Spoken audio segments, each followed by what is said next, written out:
ভক্তের মনে যে বাসনা জেগেছে, সেই ক্ষীর প্রসাদ যে চেখে দেখবেন, সেই যে বাসনা জেগেছে ভগবানের মনে, তো তিনি তো অন্তর্যামী, তিনি তো সব অন্তরে জানতে পেরেছে। তাই ভক্তের মনোবাঞ্ছা পূর্ণ করবার জন্য ভগবান আমার একটি ক্ষীরের ভাণ্ড তার পিতবসনের আড়ালে লুকিয়ে রাখলেন। এখন মা, এদিকে পূজারী বৈষ্ণব তো প্রতিদিন 12টা ভাণ্ড গুনে গুনে দেয়, গুনে গুনে তোলে। আজকে দেবার সময় গুনে গুনে দিল, কিন্তু বার করবার সময় গুনে তুলতে ভুলে গেল। ভুলে তো যাবেই, না হলে তখন যে ভগবান ধরা পড়ে যাবে। তাই পূজারী বৈষ্ণব প্রতিদিনের মতো ভগবানকে অচমন দিয়ে শয়নে দিয়েছে, নিজের ঘরে এসে ঘুমিয়ে পড়েছে। ঘুমের মধ্যে স্বপ্ন দেখছে, কে যেন তাকে ডাকছে, পূজারী পূজারী। কে? আমি গোপাল। ওঠো হে পূজারী, দ্বার করো বিমোচন,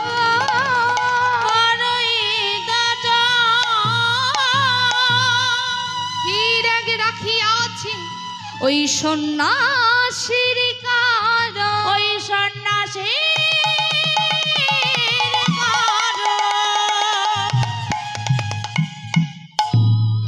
ওঠো পূজারী, দেখো আমার পিতবসনের আড়ালে আমি একটি ক্ষীরের ভাণ্ড লুকিয়ে রেখেছি। এই ক্ষীরের ভাণ্ডটি নিয়ে তুমি এই মুহূর্তে চলে যাও রেমুনা গ্রামের শেষ প্রান্তে। সেই শেষ প্রান্তে গিয়ে দেখবে একজন বৈষ্ণব শূন্য হাটে বসে বসে নাম করছে, নাম তার মাধবেন্দ্রপুরী। তুমি এই মুহূর্তে তাকে এই ক্ষীরের ভাণ্ডটি দিয়ে আসো, আমি তারই জন্য এই ক্ষীর চুরি করেছি। পূজারী বৈষ্ণব তাড়াতাড়ি করে ঘুম থেকে উঠে স্নান করে শুদ্ধ বস্ত্র পরিধান করে মন্দিরের মধ্যে গিয়ে দেখছে, হ্যাঁ, গোপীনাথ তার পিতবসনের আড়ালে একটি ক্ষীরের ভাণ্ড লুকিয়ে রেখেছে। যেই না ক্ষীরের ভাণ্ডটাকে পূজারী বৈষ্ণব মাথার উপরে করে নিয়েছে, পূজারী বৈষ্ণবের সর্বদেহটা থরথর করে কেঁপে উঠল, সর্বদেহটা ঘাম ঝরছে। পূজারী বৈষ্ণব সেই মাটির ভাণ্ডটাকে মাথায় করে নিয়ে ছুটতে ছুটতে চলেছে, আর ঊর্ধ্বশ্বাসে চলেছে, আর উচ্চস্বরে বলছে, এই হাটে কি আছো গো মাধবেন্দ্রপুরী, মাধবেন্দ্রপুরী, যার লাগি গোপীনাথ ক্ষীর কইলেন চুরি, ও গো ক্ষীর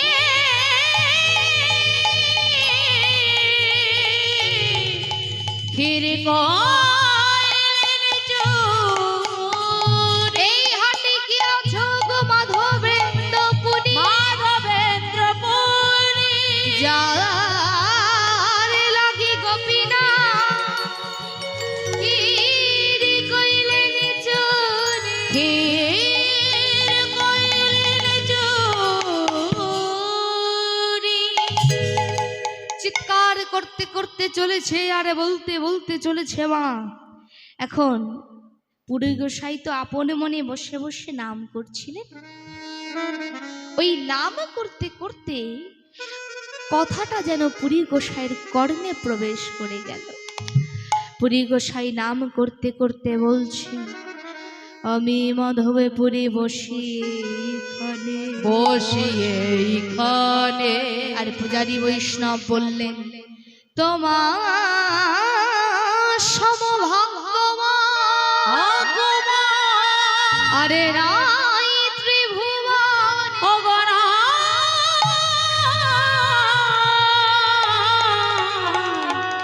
নাই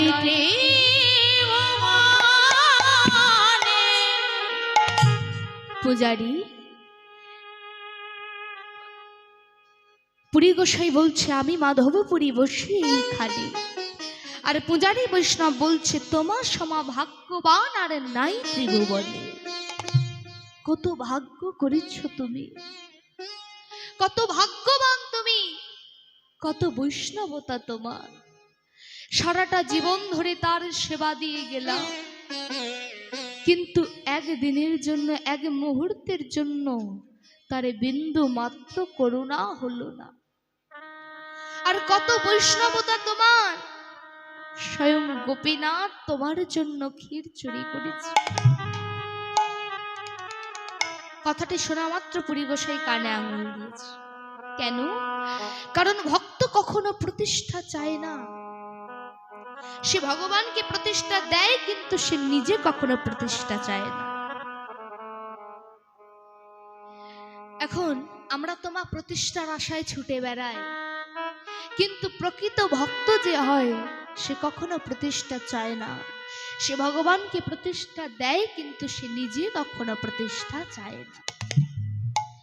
দাও তো বলতে পারবেন না, চাইতে তো পারবেন না, অযাচক বৃত্তি গ্রহণ করেছে। পুরী গোসাই নিজে, পুরী গোসাই মা ওই মাটির ভাণ্ডটা তো চাইতে পারছেন না, পূজারী বৈষ্ণব নিজে হাতে পূজারীকে মাধবেন্দ্র পুরীর হাতে মাটির ভাণ্ডটা তুলে দিলেন। আর যেই না তুলে দিয়েছে মা, ও মা আমরা প্রসাদ হাতে পেলেই কি করি মা? ঠপ করে খেয়ে ফেলি। কিন্তু পুরী গোসাই কি করলেন? প্রসাদটাকে আগে প্রণাম করলেন, বুকে ঠেকালেন, কিঞ্চিত মাত্র ক্ষীর জিহ্বায় দিলেন, আর বাকি ক্ষীরগুলো সর্বশরীরে লেপন করছে। লেপন করতে করতে বললেন, বলো এমন কৃষ্ণ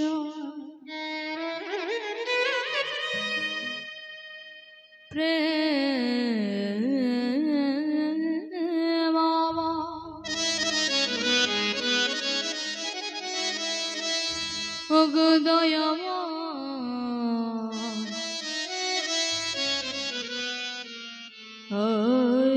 কবে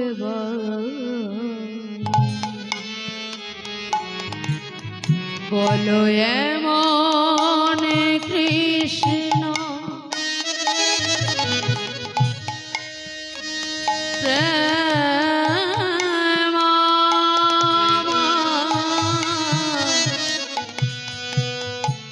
কবে হবে বলো এমন কৃষ্ণ।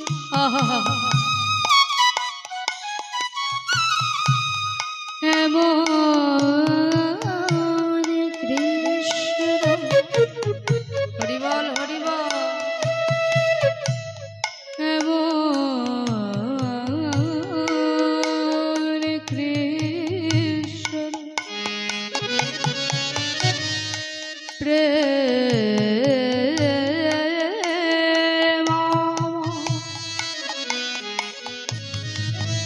ওগোদয়ম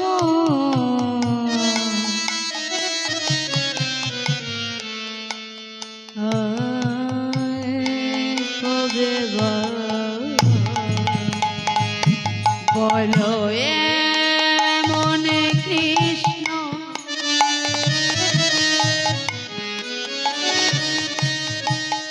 প্রেম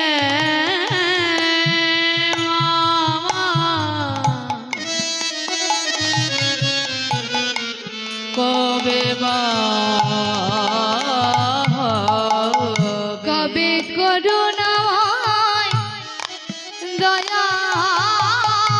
হরি কবে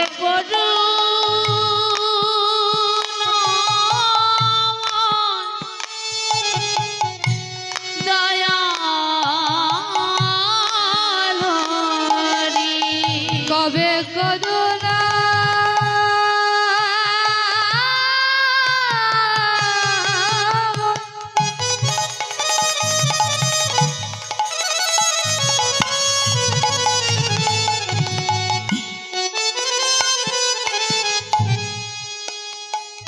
বলো বলো কবে করুণাময় দয়াল হরি কবে দেখাবার করুণা বলো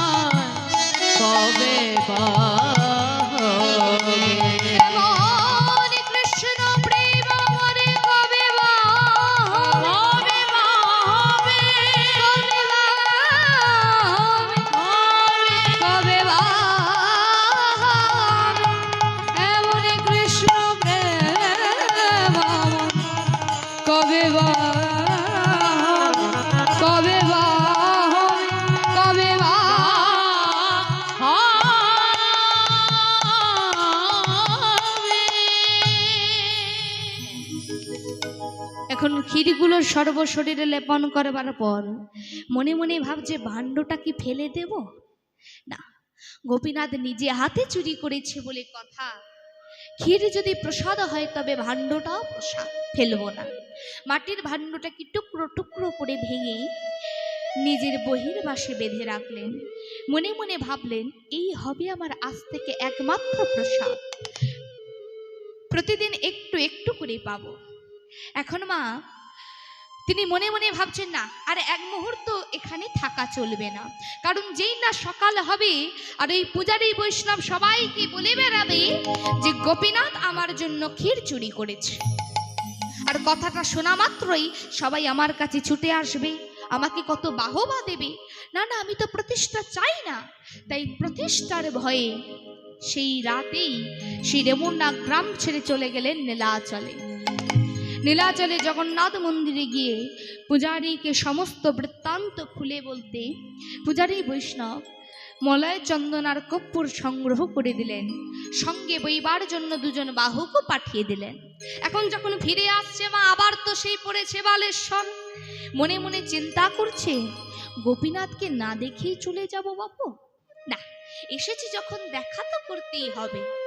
ঠিক আছে, আসবার পথে হলো না, যাবার পথে একবার গোপীনাথকে দর্শন করে যায়। এখন গোপীনাথের মন্দিরে যখন গেছে তখন তো রাত্রি, এখন রাত্রিতে এখন মনে মনে ভাবছে দূর বাবা, যাবার পথে হলো না, আসবার পথে হলো না, কোনো পথেই যখন গোপীনাথ দর্শন হলো না, দেখা তো করতেই হবে, দেখে যাব। এখন তো রাত্রি, একটু পরেই প্রভাত হবে, পূজারী এসে দরজাটা খুলবে, আমি গোপীনাথকে দেখব আর বৃন্দাবনের উদ্দেশ্যে রওনা দেব।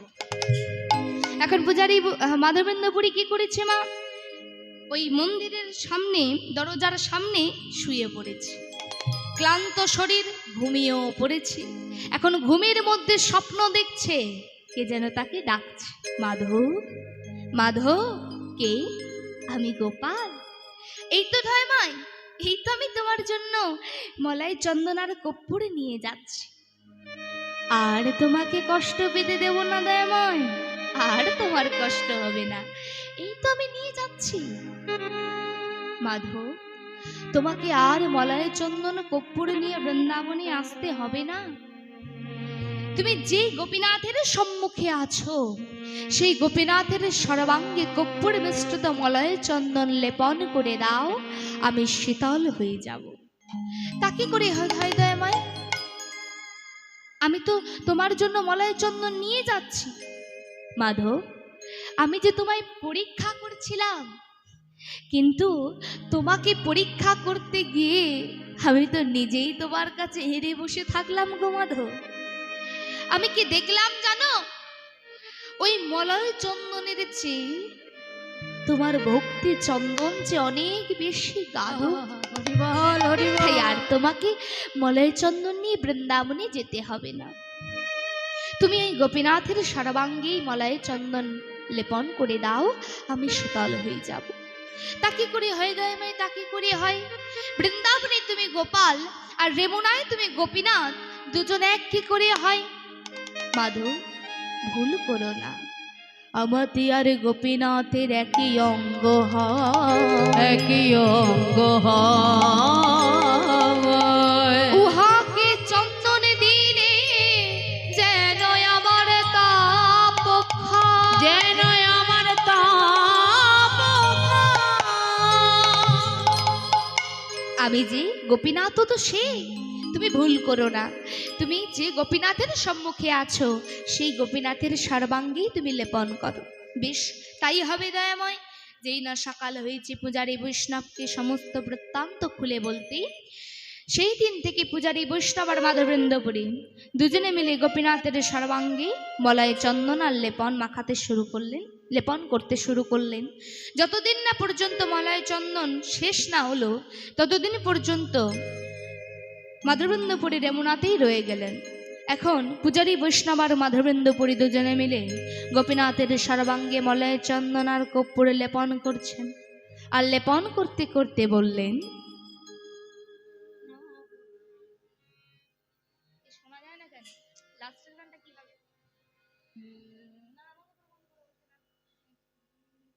নব দুর্ব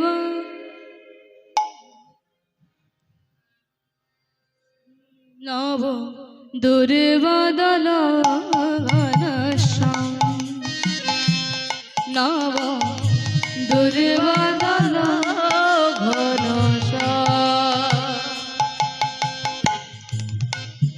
নব দুর্বদল ঘনশ্যাম ও গৌরধকান্ত শ্যামলা নব দুর্বদল ঘন নব দুর্বদল নব দুর্বদল ঘনশ্যাম নব দুর্বদল ঘনশ্যাম নব দুর্বদল ঘনশ্যাম নব দুর্বদল ঘনশ্যাম ও গো রাধাকান্ত শ্যামলা প্রশান্ত ও গো রাধাকান্ত শ্যামলা প্রশান্ত ও গো রাধাকান্ত শ্যামলা প্রশান্ত ও গো রাধাকান্ত শ্যামলা প্রশান্ত তুমি প্রভু করুণা নিদান নব দুর্বদল ঘনশ্যাম নব দুর্বদল ঘনশ্যাম নব দুর্বদল ঘনশ্যাম যে বাঁশি বাজিয়েছে বৃন্দাবনে সে বাঁশি বাজাও এবার সবারই কানে যে বাঁশি বাজিয়েছে বৃন্দাবনে সে বাঁশি বাজাও এবার সবারই কানে যে বাঁশি বাজিয়েছে বৃন্দাবনে সে বাঁশি বাজাও এবার সবারই কানে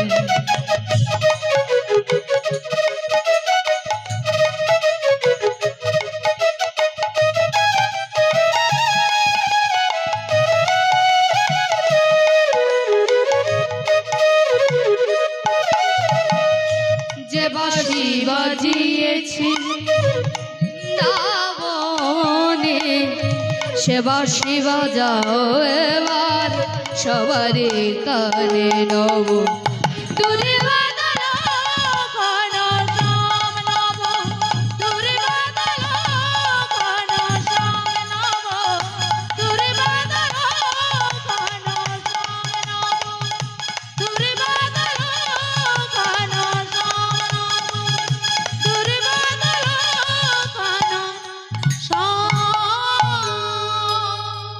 গো এইখানে রহিল